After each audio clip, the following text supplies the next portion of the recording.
그러면 어떻게 의미 있게 살고 어떻게 하면 가치 있게 사는 것 같아요? 내가 세상을 바라보는 시선과 태도가 바뀌면 되는 거예요. 누군가에게 베푸는 친절 하나도 의미 있는 거고요. 감사할 때 감사하는 마음을 전하는 거. 감사라는 건 기억 속에만 남는 게 아니에요. 그것이 곧 이렇게 삶으로 이어져야 비로소 완성되는 게 감사예요. 많은 사람이 도움은 기억합니다. 도움받았을 때. 그러나 시간이 지나고 나면 당연하게 받아들입니다. 세상에 당연은 없습니다. 대지도론에 이런 말이 있습니다. 지은과 보은은 대비 힘이 근본이요 모든 선업을 열어주는 첫 관문이 된다.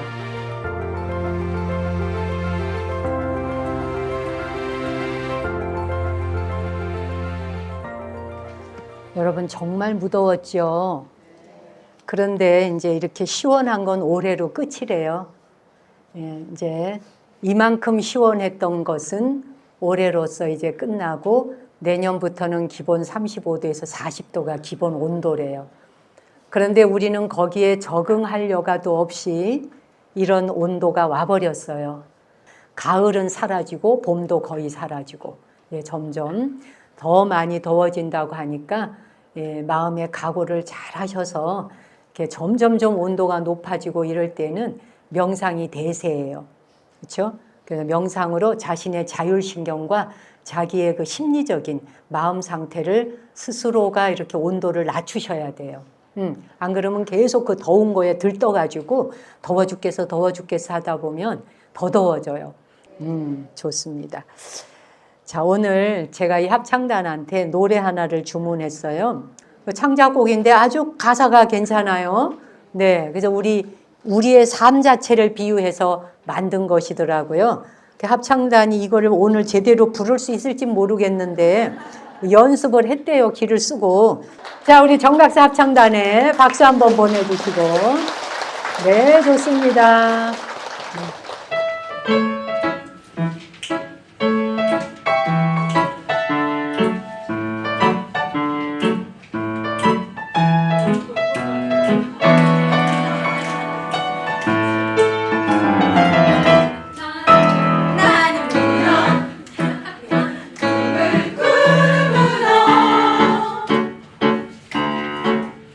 꿈속에서는 무엇이든지 될 수 있어.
노래 결코 쉬운 노래가 아닌데 제가 주문을 했거든요.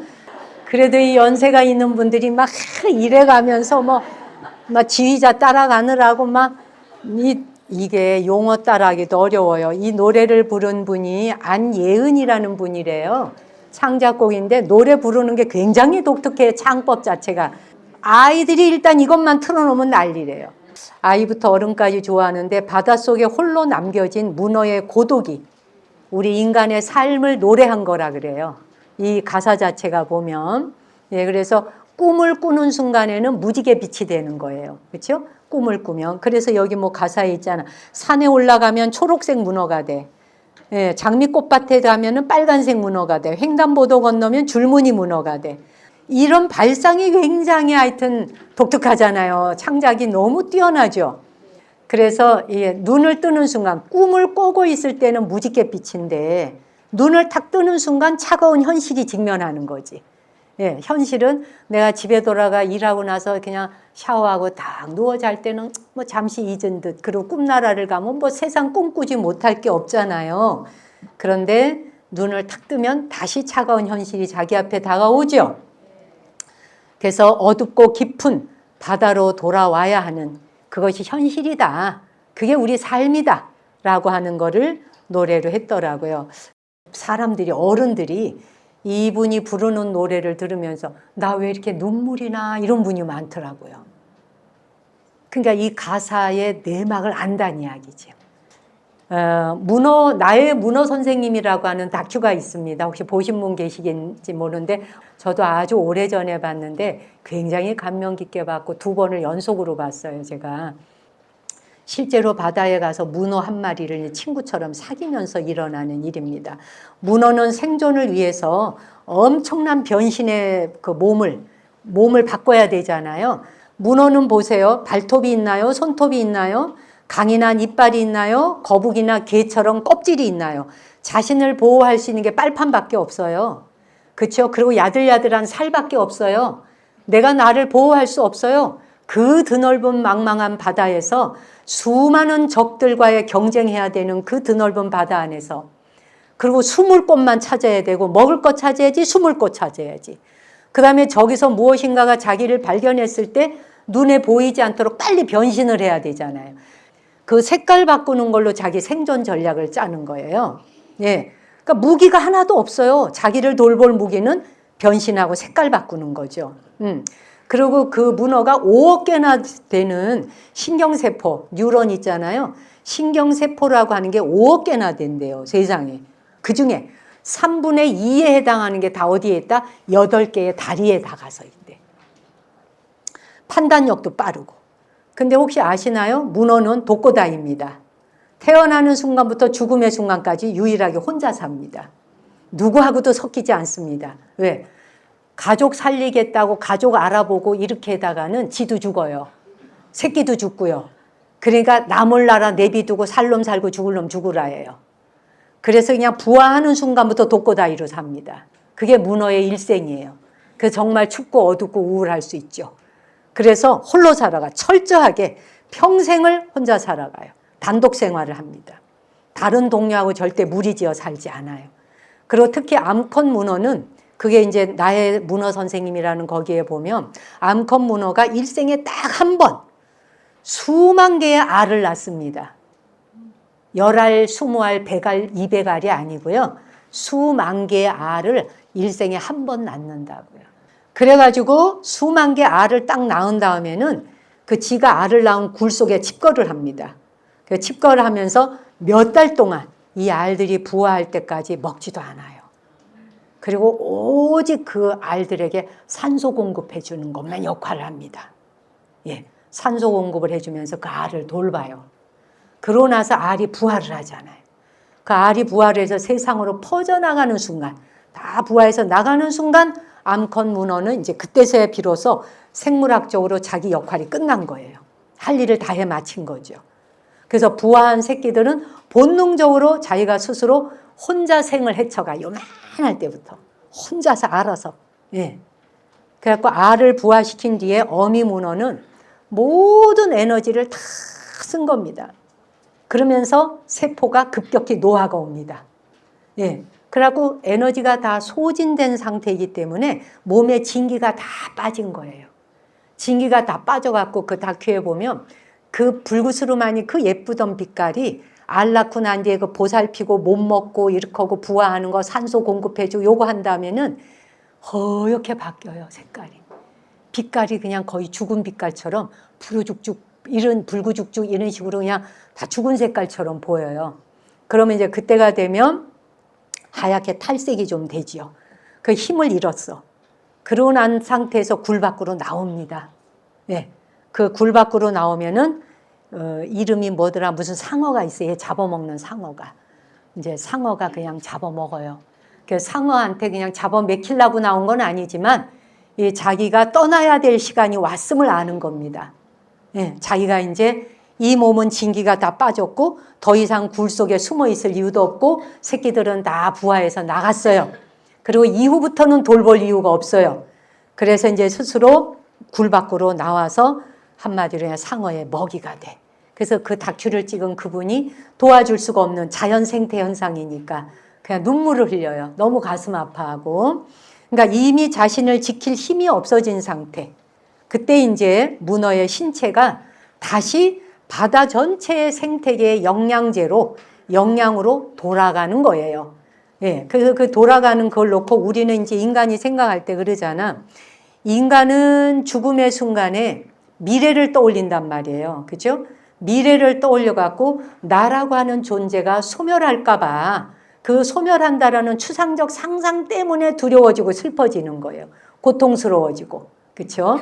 근데 동물은 어때요? 동물은 과거나 미래에 가 있는 게 아니라 현재에 집중하거든요. 문어도 그 현실에 집중하는 겁니다. 그래서 현재에 집중하고 있기 때문에 죽음이라고 하는 개념을 미리 떠올려서 불안해하지 않아요. 아시겠어요? 그래서 죽음이 다가올 때 느끼는 것은 예를 들면 신체의 기능이 저하되고 그러다 보니 좀 불안할 수는 있겠죠. 잘은 모르겠지만. 그러나 내가 죽으면 어쩌나라고 하는 관념적 공포감은 없다는 거예요. 뭔 말인지 이해하시겠죠? 우리는 관념적으로 공포감을 느끼는 거거든요. 생각이. 이 뇌 안에서 기억을 가져오고 그러면 어쩔까 미래를 미리 당겨와서 이 안에서 작품을 만들어서 두려워하는 거예요. 두려움과 공포가 본래 있는 게 아니라 무유공포 원리 전도 몽상이잖아요. 거꾸러진 생각, 뒤집어진 생각, 착각으로 일으킨 상상이 죽음을 불러오고 두려움을 불러오고 공포를 가져오는 거지. 자기가 일으킨 생각 때문에 두려워한다는 거예요. 모든 사람이 죽음을 두려워하진 않아요. 어떤 사람이 유난히 죽음을 두려워하고 어떤 사람들은 담담히 수용하고 또 어떤 사람들은 포기하기도 하고 여러 종류잖아. 자기가 어떤 관념과 신념을 갖느냐에 따라 생과 사에 대한 것도 달라지는 거 아니겠어요? 오히려 동물들은 잘 아시겠지만 나이가 들어갈수록 동물도 인간이 겪는 아픔 다 있잖아요. 동물도 치매 오죠. 관절염 오죠. 골다공증 있죠. 다 있죠. 예, 다 와요. 그런데 동물은 나이가 들수록 생명이 다해갈 때 특히 야생의 동물은 죽음이 가까워지면 어떻게 해야 돼요? 의도적으로 무리에서 떨어져 나와요. 가족으로부터 떨어져 나옵니다. 가족 속으로 더 파고드는 게 아니라 가족으로부터 떨어져 나와서 자기가 가야 할 때가 다가왔다 싶을 때는 오히려 그 무리 집단에서 벗어나 그래서 홀로 벗어나서 좀 더 어둡고 안전한 곳으로 찾아갑니다. 조용한 곳으로. 자기가 눈을 감을 수 있는 곳을 의도적으로 알아서 찾아가요. 제가 오래전에 법문해드렸지만 늑대의 일생 다큐가 있어요. 그 늑대의 일생 다큐를 보는데 제가 진짜 많이 울었어요. 그것도 제가 한 2번, 3번 본 것 같아요. 늑대 아버지가 이제 그 자기 암컷과 새끼들을 여러 5마리인가 이렇게 있어. 자기가 갈 때가 된 거예요. 갈 때가 됐다는 걸 아는 건 뭐냐면 사냥을 더 이상 할 수 없을 때. 이를 가지고 물어뜯어서 이빨로 뭔가를 잡아먹을 수 있는 능력이 떨어졌을 때 이게 갈 때인 거예요. 그 가야 하는 때를 아는 겁니다. 예, 그럴 때 이 가족의 무리로부터 혼자 떨어져서 혼자 갑니다. 그래서 그 나레이션 하는 사람이 얘기를 해요. 자기가 가야 할 곳을 죽어서 가야 할 곳을 혼자 저렇게 외롭게 여행을 떠나는 거라고. 가다가 그 아버지 수컷이 이렇게 가족을 돌아봅니다. 가다가 멈춰서 이렇게 돌아보고 잠시 한번 본 다음에 또 가. 그래서 또 가다가 또 한 번 이렇게 돌아봅니다. 한 2번 돌아봐. 2번 정도 잠깐 미련을 들고 잠깐 돌아본 뒤에면 그 다음에 얄짝없이 그냥 갑니다. 그런 죽음이 다가오는 순간에 감정을 애꿎은 것에 소모하거나 또 내지는 두려워하기보다 자기 신체에 남아있는 약간의 에너지, 그 조금의 에너지라도 오롯이 그냥 그 고통을 견뎌내는 데 쓴다는 거예요. 예, 죽음의 순간이 올 때에 좀 고통스럽잖아요. 그 고통의 순간을 견디는데 그 에너지를 쓰는 거예요. 이 머릿속 생각을 하면서 살아오는 동안에 살아올 때 내가 이래서 아팠고 저래서 내가 정말 원수 같고 뭐하고 막 내가 진짜 왜 자식을 낳았는지 모르겠고 내가 왜 결혼을 했는지 모르겠고 내가 이렇게 뼈골 빠지게 진짜 골이 그냥 내가 이게 뼈에 그냥 구멍이 숭숭 뚫리도록 내가 이렇게 애를 썼는데 정말 내가 이런데도 나한테 남는 것이 이것밖에 없어? 말하자면 말이에요. 막 이런 생각들이 막 떠오를 수 있는 거예요. 그럼 공포감이 더 오겠죠? 더 와. 그러니까 뭐냐면 에너지를 지금 죽음의 순간에 고요히 쓰기에도 남아있는 에너지가 없는 거예요. 별로. 빛이 다 꺼져가는 중이야. 그런데 동물들은 의식적으로 아는 거예요. 그 에너지를 가족 돌본다고 쟤네들하고 막 우우 울어가며 이럴 여가가 없는 거예요. 말없이 고요히 떠나 자기 길을. 그래서 그 나레이터가 그렇게 얘기를 해. 자신이 안전하게 눈 감을 곳을 찾아서 숲을 향해 걸어간다고. 그래서 이 생의 마지막 순간에 우리의 뇌에서는 엔돌핀이 나온다고 들어보셨죠? 죽음의 순간, 임종이 가까울 때는 왜 사람들이 그렇게 평온하게 미소를 띠면서 얼굴이 다시 볼고독독해지는가? 엔돌핀이 나오는 거야. 죽음의 순간이 가까울 때. 천년 마취 물질이에요. 그 엔돌핀이. 예. 그래서 고통을 잠시 잊을 수 있도록 천연 마취 물질이 나오는 거예요. 그렇게 분비가 됩니다. 호르몬이 나와요. 그래서 고통과 불안을 줄여주죠. 그래서 일종의 평온한 상태로 진입하도록 도와주는 게 엔돌핀이에요. 이게 누구한테나 와요. 걱정하실 필요가 없는 게 임종이 가까우면 엔돌핀이 지절로 나와. 그러니까 지금부터 생각해보면 엔돌핀 나온다. 아시겠지? 엔돌핀이 안 나오도록 코티졸 나오도록 스트레스 받아가면서 따지고 뭐하고 내가 왜 죽어야 돼? 내가 어쨌는데 왜 나한테 이런 병이 와야 돼? 막 이러면 코티졸이 막 나요. 왜? 스트레스 상황이 막 올라가니까. 문어가 쇠약해진 몸을 바다에 내어줄 때 내 삶이 끝나는구나 참 슬프도다라는 생각 안 한다고요. 자기 삶의 모든 과업을 완벽하게 해마치고 생물학적 고요함으로 들어가는 문어. 그리고 자연의 커다란 흐름 속으로 본능적으로 그걸 수용하면서 쫙 그냥 자기를 맡기는 거야. 그냥. 저 상어가 오는 걸 봐. 보면서도 그냥 너풀너풀 그렇게 다시 바다로 가는 거야. 자기가 그냥 썩는 것보다 상어 뱃속에 들어가서 위장해서 부패하는 게 좋잖아. 그렇잖아. 옛날에 돌아가신 큰 스님이 그러셨잖아. 입적하시기 전에. 이 몸뚱이 모든 중생의 도움을 받아 한 생의 은혜를 입으며 잘도 살았도다. 이 육신 하나 의지에 사는데 얼마나 세상의 모든 존재들로부터 은혜를 입고 이 몸을 유지해왔던가.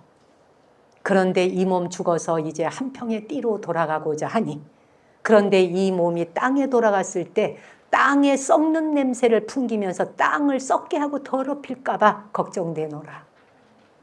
내가 세상 속을 향해 입은 은혜와 반대로 이 몸뚱이 썩어서 돌아가는 건 썩는 냄새밖에 풍길 것이 없고 땅에게 못할 짓을 하고 가는 것이구나. 그걸 개송처럼 읊으신 내용이 있어요. 제가 그 20대 때 봤었는데 굉장히 인상이 깊었어요.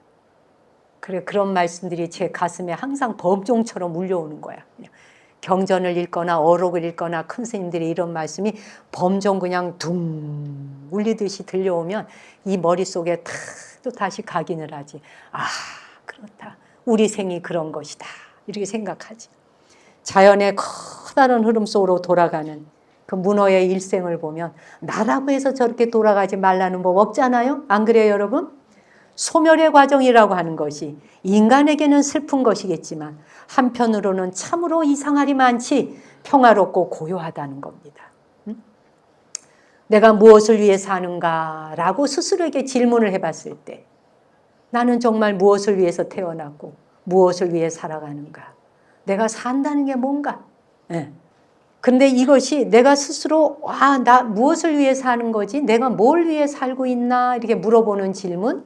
그게 무슨 회한이 섞여서가 아니라 또 삶이 불만족스러워서가 아니라 삶의 본질을 깊이 있게 사유해 보는 거예요. 그럴 때 그런 물음을 한 번씩 자신한테 던지게 되잖아요. 그냥 사는 것도 괜찮죠. 아무 의미 없이. 거창한 목적이나 뭐 거룩한 사명감 없어도 괜찮죠. 굉장한 사명감을 갖고 사는 분들도 세상에 많잖아요. 사명감을 갖고 사는 분들을 보면 자기가 초라해 보일 때 있죠. 나는 뭐하고 살지? 나는 밥이나 축내는 식충인가? 이런 생각 드실 때 가끔 있지 않아요? 굉장히 훌륭한 사람. 그 다음에 제목이 뭐더라, 그 TV에 왜 굉장히 어려운 일 하시는 극한 상황에 극한 직업 가지신 분. 극한 직업인가 막 이런 게 종사하시는 분들 보면 존경심이 우러나는 정도가 아니라 그분들을 보면 경배하게 되지 않아요? 와, 같은 사람으로 태어났는데 어떻게 저렇게 하실 수 있지? 먹고 사는 것이 아무리 중요하고 필요하다 해도 말이야. 그렇죠? 그 극한 직업에, 그리고 특히 쓰레기 치우는 극한 직업 하시는 분들 볼 때 법당에서 이렇게 시원한 데 앉아서 기도하는 거 이까짓 거 아무것도 아닐 수 있는 거야. 여기 우리 스님들. 진짜 아무것도 아닐 수 있다. 우리는 스님들은 특히 이런 거를 수시로 떠올리셔야 돼요. 그래야 우리 스스로가 우리의 삶을 점검할 수 있어져요. 우리도 모르는 사이에 편안하게 사는 것에 길들여질 수 있기 때문에. 근데 언제나 그렇지 못한 분들의 삶을 생각해야 돼. 네, 누군가의 고통을 덜어보자라고 우리가 출가했고 고통으로부터 벗어날 수 있고 해탈할 수 있도록 돕는 일에 기여하자고 출가한 사람들이니까 딴 망상하려고가 없지. 근데 뭘 맛있는 걸 찾고 편안한 걸 찾고 좋은 걸 찾고 뭐 브랜드 찾고 이러려고 없다는 거야. 저는 브랜드 이름 아는 게 없어. 제가 모르는 것도 있어. 나는 커피 이름을 하나도 몰라. 제가 커피를 못 마시기 때문에. 일생에. 내 일생에 커피 5잔도 안 마셔봤을 거야. 내가 60 중반을 넘어오도록. 내 생애에. 근데 우리나라가 커피값 엄청 나가잖아. 그렇죠? 여기 절에 와서 기도비 10,000원은 안 내도 커피값 15,000원은 낼 수 있어. 대한민국 국민. 그렇지? 여기 오면 봐. 스님 법문 듣지, 스님 축원 듣지, 공양 드리지. 지금 우리가 봐봐. 김밥만 4,300원 아니야. 떡이 3,500원이야. 생수에. 뭐에? 10,000원이 넘지? 그 10,000원은 안 된다고 여기에. 들어오는 거는 없는데 주지 스님은 5배를 내보내거든. 들어온 돈의 5배를 쓰라 그러니까. 그래서 내가 오늘 수박 화채 만들어라 그랬거든.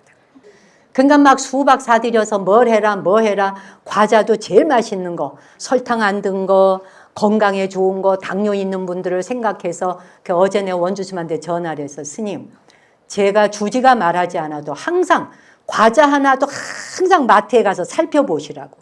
어떤 맛있는 게 나왔나, 어떤 종류가 좋은가, 어떤 게 건강에 좋은가.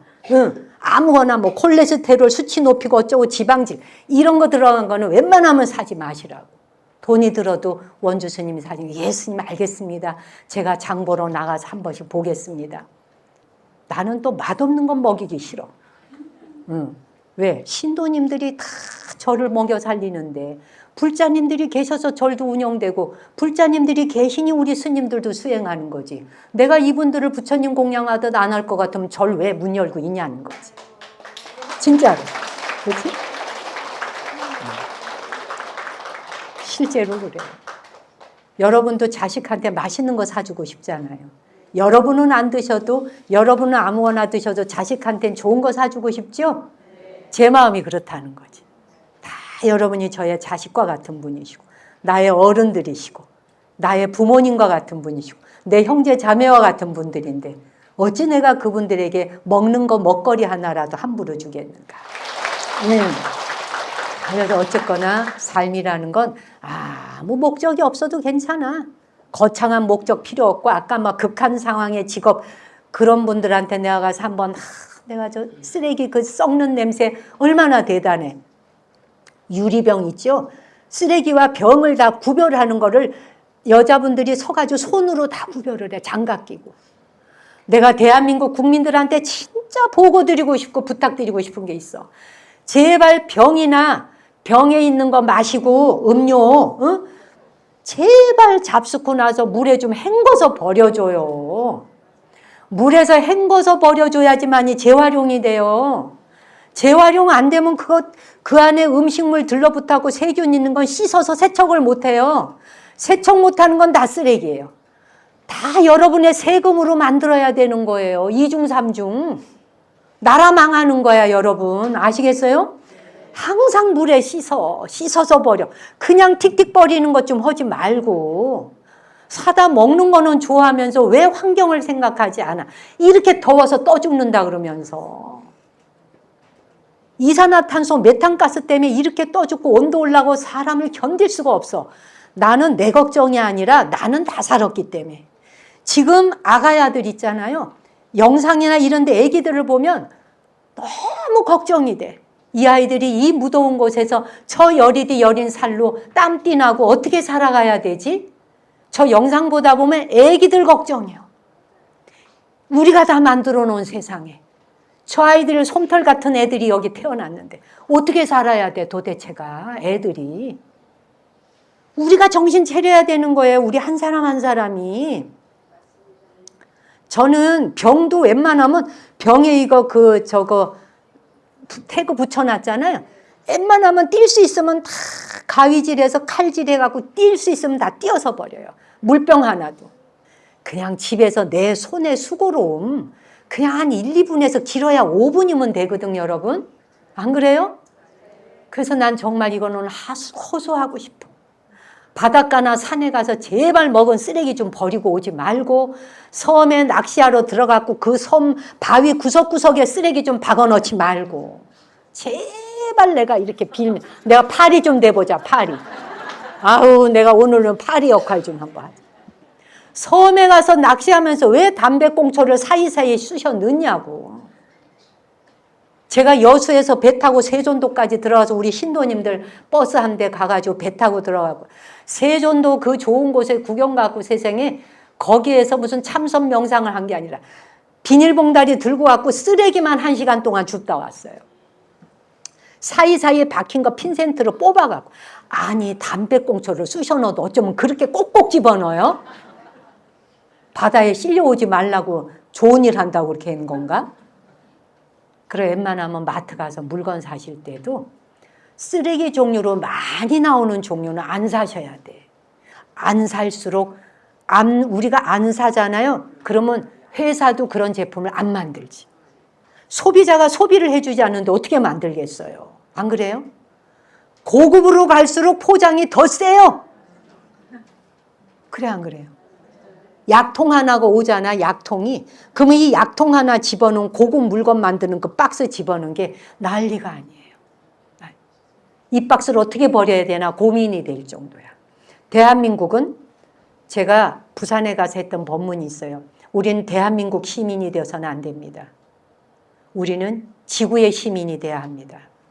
지구의 시민을 가지고 지구를 살릴 생각을 해야지만이 지금 이 기후온난화 문제 해결할 수 있어요. 우리 한 사람 한 사람의 어마어마한 책무예요 이거. 그렇죠? 그렇게 여기 계시는 분은 다 실행할 것 같아 사실은. 혹시 거사님들 그래 하실라나? 먹고 이거 물에 헹궈서 버려? 아니면 그냥 버려? 양심 있게 대답. 씻어서 버려. 오케이 거사님은 씻어서 안 씻어서 버린 적 있으면 손 들어봐. 어쨌건 사는 게 왜 사는가, 뭘 위해 사는가라고 질문 한 번씩 사유를 한다 했지만 그냥 살면 된다. 거창할 거 없다. 태어났기 때문에 그냥 살아가. 계절이 지나가니 그냥 살아요. 계절 바뀌었구나. 그러고 난 뒤에 자연으로 돌아가. 그렇게. 그것도 생명의 소임을 다하는 것이니까. 그렇게 사는 방법 하나 있고 또 하나는 우리는 인간이니까 의미를 만드는 삶이 있잖아요. 그렇죠? 의미, 가치 있는 삶이 뭔가. 의미를 만들죠. 그래서 세상이 정해놓은 의미는 없습니다. 내가 세상을 바라보는 시선과 태도가 바뀌면 되는 거예요. 내가 어떤 시선으로 세상을 볼 것인지, 내가 어떤 시선으로 세상을 대하고 태도를 가질 것인지, 그 사람의 태도와 그 사람의 시선이 그 사람의 인생을 복되게 할 건지 풀리게 할 건지 운명을 좋게 풀리게 할 건지, 그 사람의 태도와 시선이 견해가 잘못되어 있고 부정적으로 생각하면 자기 인생이 계속 막히겠죠. 자기의 인생이 계속 막히고 할 일도 안 돼. 계속 앞길을 가로막습니다. 누가 막는 게 아니에요. 그러면 어떻게 의미 있게 살고 어떻게 하면 가치 있게 사는 것 같아요? 누군가에게 베푸는 친절 하나도 의미 있는 거고요. 누군가를 향해서 미소 한번 보내주고 아까 어떻게 하면 다정하게 사는가 이 생각한다 그랬잖아요. 저게 바로 의미 있고 가치 있게 사는 삶이거든요. 감사할 때 감사하는 마음을 전하는 거. 더울 때 이 더워서 땀이 막 날 때 나 더운 것만 생각하지 말고 생각을 빨리 바꿔서 다른 사람도 이 더위에 얼마나 많이 고생하겠는가 한번 생각해 주는 거. 그렇죠? 얼마나 많은 사람이 이 더위에 고생하겠나. 다른 사람의 처지를 생각해 주는 거지. 그리고 누군가의 성장을 묵묵히 지켜봐 주면서 도와주는 거. 미소 한번, 그 다음에 이렇게 쳐다봤을 때 따뜻한 모습 한번 보여주는 거, 또 시원할 때 제가 어저께 여기 우리 원주 스님한테 원주 스님 우리 여기 정각사 냉동에 더위 사냥, 쭈쭈바, 그 다음에 비비빅, 또 메론바, 누가바 이런 거 잔뜩 사서 넣어놓으라 그랬어요. 얼려놨다가 신도님들 오시면 하나씩 드리고 구경하러 이렇게 참배하러 휴가철에 오시면 덥죠? 그리고 더위 사냥 하나 드리고 생수 드리고 뭐든지 사서 냉동에 넣어놓으라 때 알았대요. 쟁여놓으라 그랬어. 아예 그냥 사다. 살 때 큰 대형마트 가시지 말라 그랬어요. 대형마트 가시지 말고 이 동네에서 사주라 그랬어요. 절이 있으면 동네 이웃을 그랬더니 비싸요. 비싼 거 사주세요. 소매상이라 비쌀 수밖에 없어요. 도매로 가지 마시고 소매로 하세요. 동네 마트에서 사주시고 동네에서 사주시라고. 그런 거 하나 더울 때 왔을 때 더위 사냥 드세요. 물 드세요. 이러고 줘봐. 얼마나 행복. 그게 삶의 의미고 가치예요, 여러분. 아시겠어요? 별거 아니에요. 오늘 이따가 이제 지금 정 목사님 저기 하루 명상 책 나왔다고 전혀 나는 홍보 광고도 안 했는데 신문마다 알아서 다 써주더라고요. 중앙일보에 기사 내주고 법보신문 내주고 불교신문 내주고 막 방송에다 터뜨려주고 이래요. 그래서 어머나. 중앙일보에 제가 아주 좋아하는 기자가 안에서 백성욱 기자라고 그분이 세상에 며칠 전에 또 제 책에 대해서 글을 썼더라고요. 책 안에서도 아주 제대로 된 핵심을 딱 뽑았더라고. 명상이란 어둠을 향해 가는 것이다. 네. 밝음을 향해 가는, 어둠을 향해 가서 자기 내면 깊숙한 곳에 가서 자기를 만나는 거다. 그런 대목이 있거든. 그걸 딱 집어냈더라고요. 그래서 어쨌건 왜 그 말 하느냐? 의미 있게 살고 가치 있게 사는데 좋은 책 한 권 사서 선물하는 것도 가치 있는 거 아니에요? 자기를 위해서도 한 권 사고 친구를 위해서도 한 권 줄 수 있잖아요. 예를 들어 1,000원이 돌아오고 100권 팔면 얼마예요, 언니? 10만 원 맞아요? 응. 그래서 그런 돈이 모여야 내가 이렇게 군법사 스님들 도와주는 거예요. 다 모았다가 장학금 주거나 이런 법사 스님들. 군인들이 법당에 법회하러 오면은 맛있는 햄버거를 사줘야 절에 와요. 고급 햄버거 안 사주면요, 안 와요. 다 교회로 가요. 그냥 제가 보시를 할 수 있으면 힘 모아서 하는 거야, 내가. 그 보람에도 보내잖아. 네. 오늘 이렇게 법사 스님이 직접 왔으니 당연히 내가 보실 드려서 보내. 예. 그러니 이제 8월, 9월 달에 우리 군인들 법당에 오면 이제 맛있는 햄버거 사줄 돈을 또 이 법사 스님을 내가 드려야지. 그런데 다 쓰는 거라고 아시겠어요? 어쨌든 그 책이 아주 오래전 15년 전인가 언제 10년 전인가 나왔던 건데 너무 그 책을 찾는 분이 많아갖고 사실 기쁨으로 들었어요. 명상과 관련된 책인데 명상을 직접 할 수 있는 것들을 다 집어넣어놔서 자기가 혼자 1분짜리, 3분짜리, 5분짜리 할 수 있는 직접 할 수 있는 거를 다 이제 해놨거든요. 계속 오시는 분마다 인사해. 지방 강연을 가도 그 책 있냐? 출판사 아니 서점에 가니 없더라. 한 10년을 내가 그 소리를 들은 것 같아. 10년을 내가 무심히 기뚱으로 들은 거예요. 그러다 근래에 와서 어떤 거사님이 오셔서 그 책 어디서 파는지 좀 가르쳐달라고 그래요. 그래서 제가 정신 뻗떡 나서 아, 이 책은 내야 되는 거구나. 그래서 출판사에 얘기해갖고 다시 새롭게 만들어서 하루 명상으로 나온 거예요. 제가 끝으로 의미 있는 삶 얘기를 하다가 한 사람만 내가 이거 소개 좀 하나 할게. 편지를.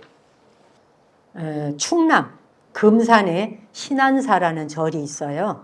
제가 아주 오래전에 우리 신도님들 버스 한 대 대절해서 저는 이름 있고 유명한 절 웬만하면 안 가요.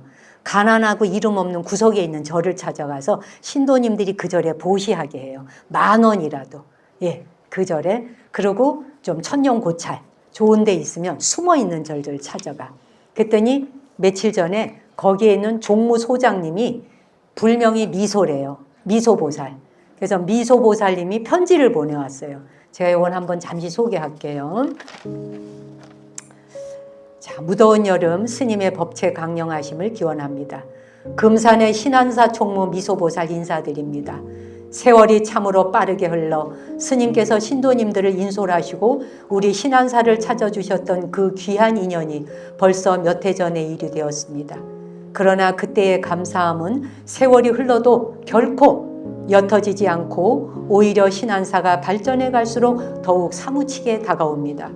2019년과 2020년 여러모로 어려웠던 시절 스님께서 신도님들과 함께 이 작고 외진 산사를 찾아주시고 아낌없는 보시를 베풀어 주셨던 그 은혜를 저희는 잊지 못합니다.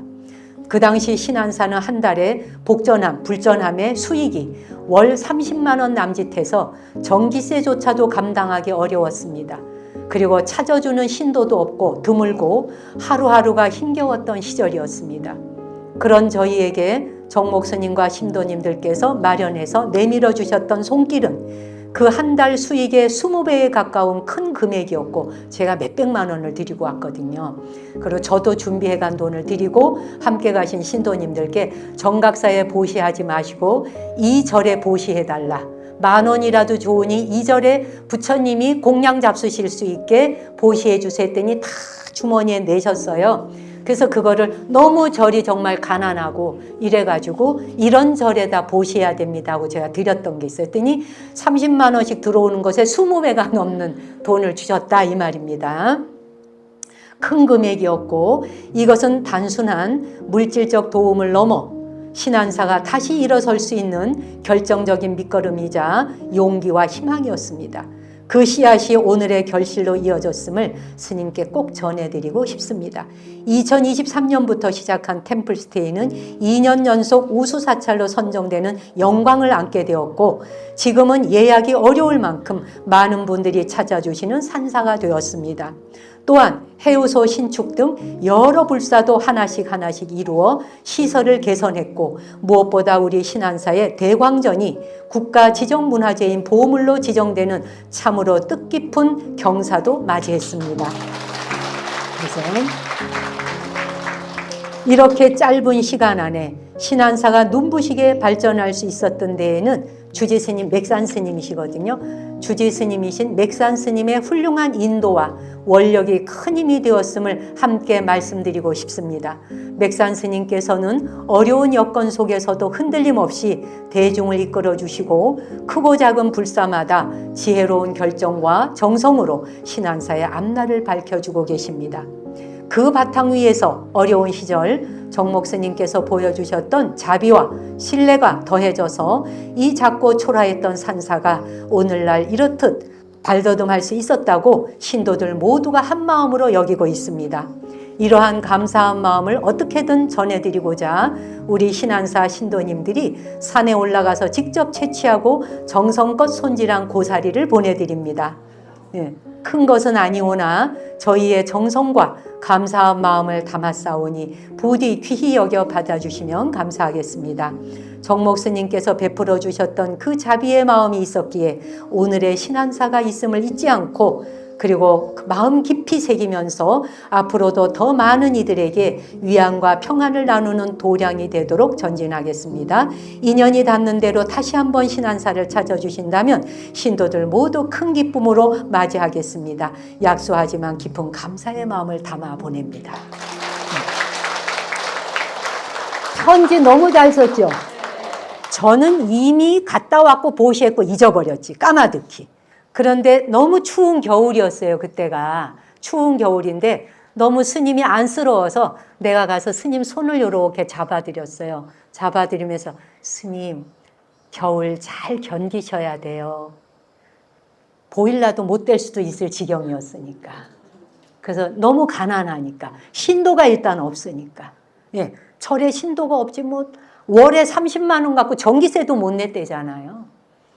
겨울을 잘 견디셔야 돼요. 이 말 해줬던 게 기억이 난대요. 예, 그래서 제가 생각이 나더라고.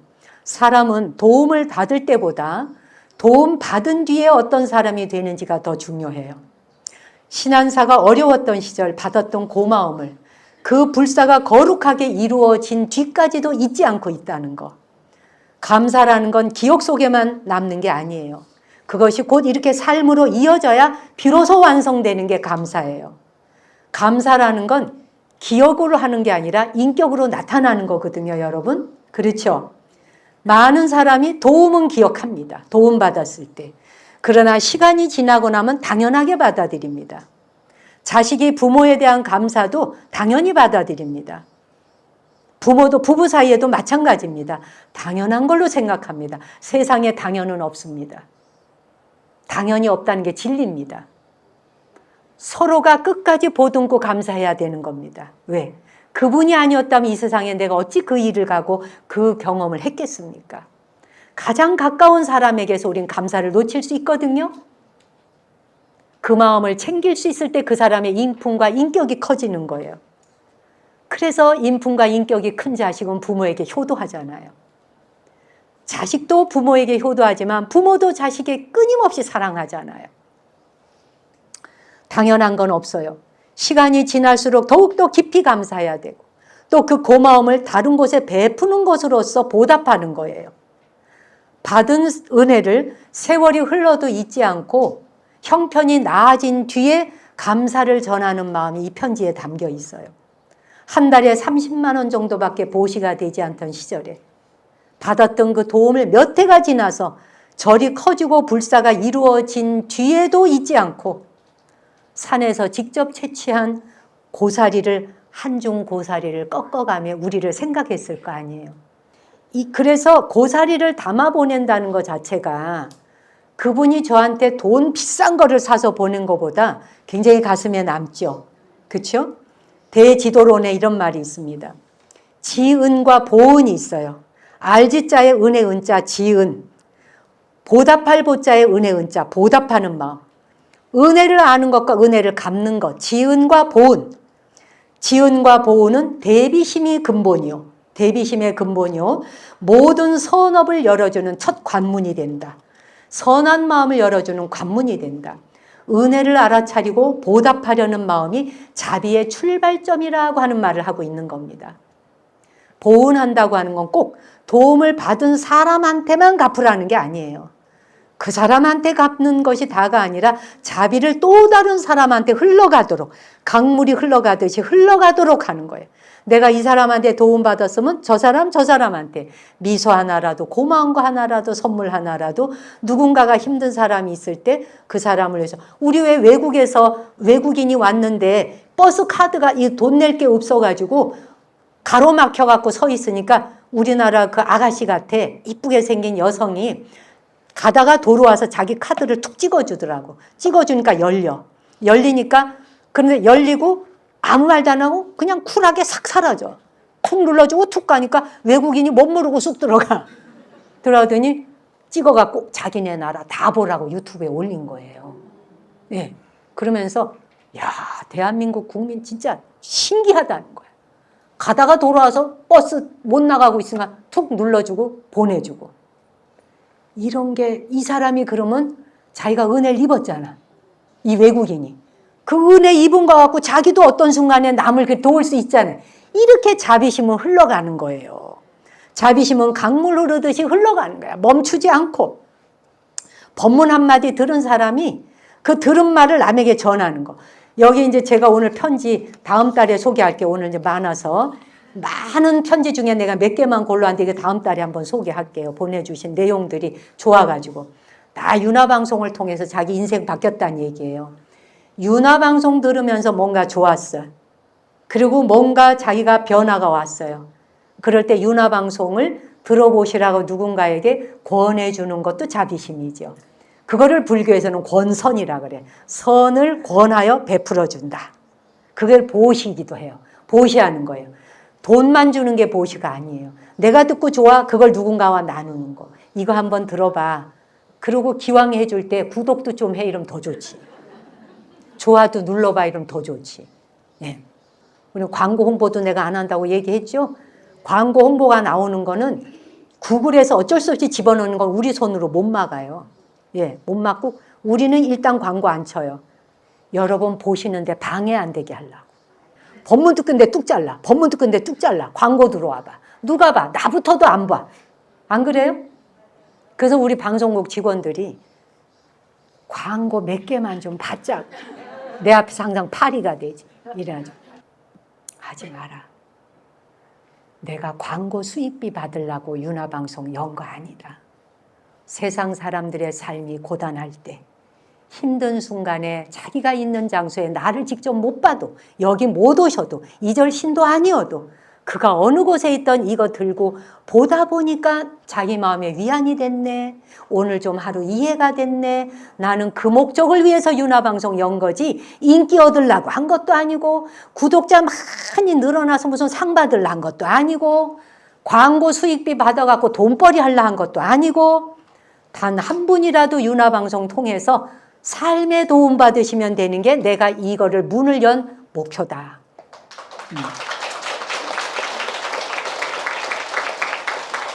그래서 인터넷으로 그때는 방송도 없었던 시절이지. 인터넷 방송을 제가 처음 했던 사람이니까. 그런데 유튜브로 바뀐 건 6년 됐어요. 우리가. 근데 이제 그 자료 들어가 보면 거의 오래된 걸로 나와요. 인터넷으로부터 시작한 거니까 구글은 그때부터 쳐주더라고. 근데 우리는 유튜브로 바꾼 것은 6년밖에 안 돼. 6년 만에 37만 6천 명이 된 거지, 우리가. 굉장한 거 아니에요? 그렇죠? 네, 이 정도. 아니 내가 절 크게 고래등실 지어갖고 37만 명 신도 거느릴 수 있어요 내가? 못 거느려요. 그래서 제가 일찍이 방송에 눈을 떴다는 거지. 난 절 안 짓는다. 제가 26살 때부터 했던 말이에요. 제가 출가해서 나는 절 짓지 않겠다. 절 지을 돈이 있으면 이웃 돕게 한다. 먹고 사는데 지장 없고 비바람 피할 수 있으면 절은 됐다. 내가 그래도 여러분한테 권선 한번 보시 한번 권하지 않잖아. 여러분 사는 삶이 편안하면 나는 그걸로 오케이니까. 윤화방송에 보온하는 건 그냥 구독 한번 해주시면 돼요. 제가 하루 중에 하는 게 뭔지 아세요? 제가 방송을 해야 되다는 게 모니터를 많이 합니다. 다큐 종류 많이 보고요. 일단 좋아요부터 눌러줍니다. 일단 보시부터 시작하고 봅니다. 내가 그거 보겠다고 연 거니까 내가 그게 관심이 있어서 보는 거니까 다 본 뒤에 안 눌러. 일단 좋아요부터 눌러줘요. 보시부터 하고 그 다음에 봐요. 돈도 안 들어. 손가락 이거 힘도 안 들어. 그냥 누르면 돼. 누르면. 그래 안 그래요? 그래서 적어도 제가 하루에 10편은 보시를 합니다. 네, 보시 일단 10개 정도는 합니다. 만드느라고 애쓰는 사람들 놀라워요. 내가 막 칭찬을 해줘요. 걷다가 못 듣겠지만 막 대단하십니다. 훌륭하십니다. 이러고 막 좋아요 눌러줘. 야 어떻게 이런 영상을 만들었지? 좋아요 누르면서 훌륭하십니다. 대단하십니다. 성공하세요. 앞으로도 빵빵 대박 나세요. 그러고 막 눌러줘. 내가 축복문을 보내요. 아시겠어요? 축복을 보내고 누른다. 그게 뭐 힘들어요 여러분?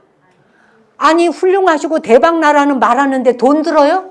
안 들죠? 힘 안 들잖아요. 그런 것도 못하고 살아? 그렇죠? 인색하게 살아봐야 그냥 죽으면 끝이더라고 여러분. 안 그래요? 가족끼리도 고맙다 사랑한다 그런 말 하는 게 어색해요. 뭐가 어색해? 부부 사이에 쳐다보면서 눈 바라보면서 무슨 부처님 쳐다봐 한 번만 쳐다봐. 둘이 마주. 자 샘플로 한 번만 마주 봐봐. 일단 봐봐. 합장해. 스님씨 합장하고 그다음 눈만 한 번만 얼굴 봐봐. 어머니 감사합니다 한 번만 해봐요.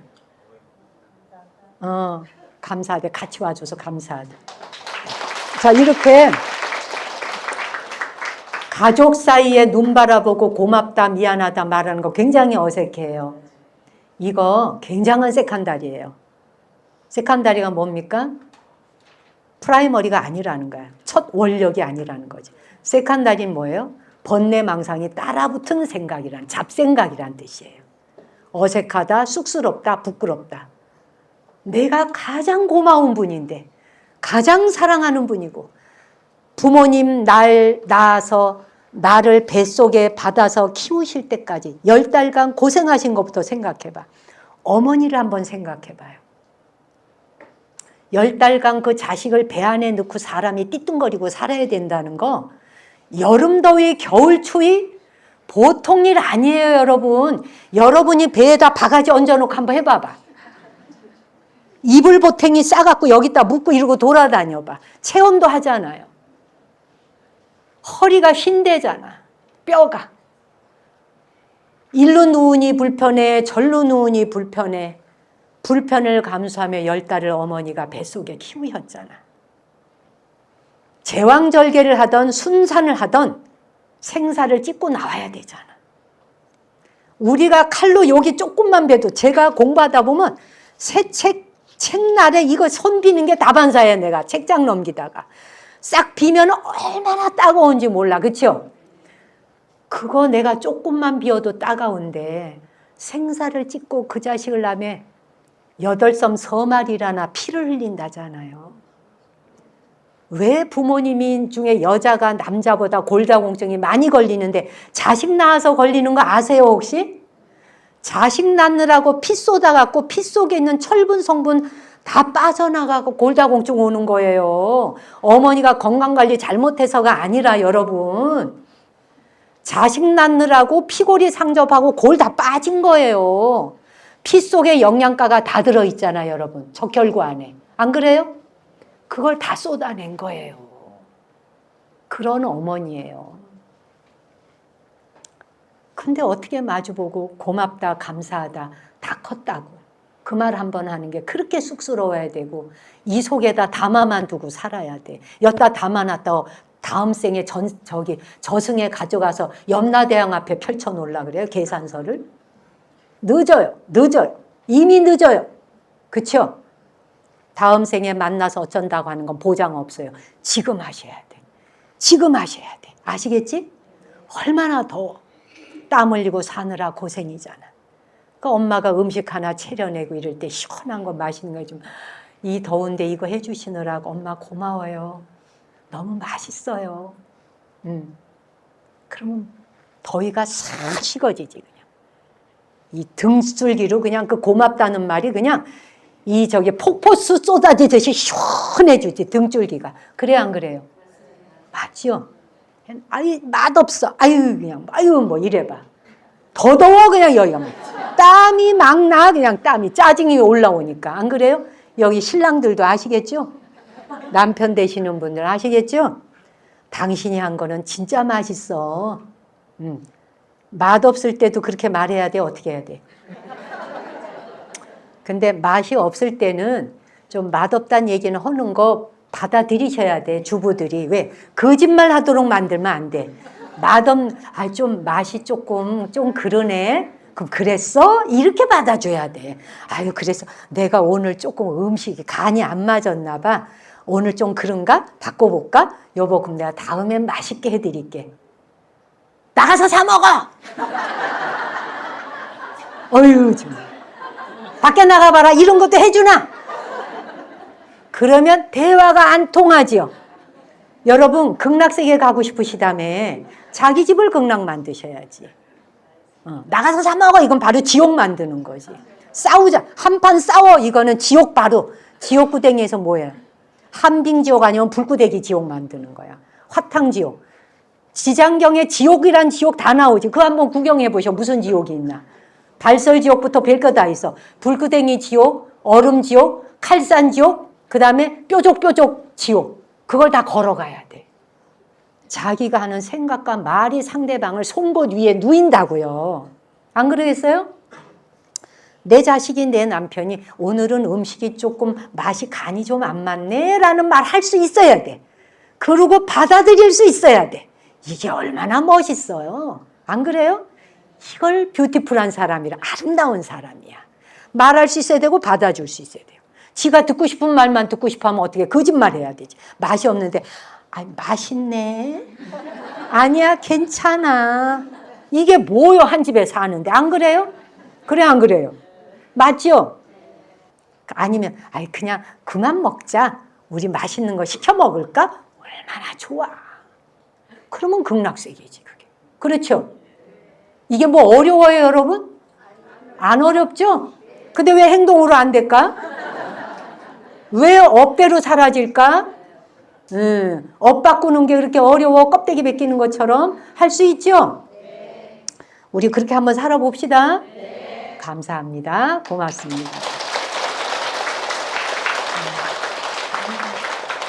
이 무더운 여름에 생업에 종사하시는 모든 분들, 택배기사님 포함해서 모든 생업에 종사하는 장사하시는 분까지 회사 다니는 사람 누구랄 것도 없이 대한민국 안에서 살고 있는 어린이부터 노인에 이르기까지 모든 분들 여름 이렇게 함께 더위 참아주셔서 감사하다고 큰 박수. 대한민국 국민 모두 화이팅입니다. 감사합니다. 네.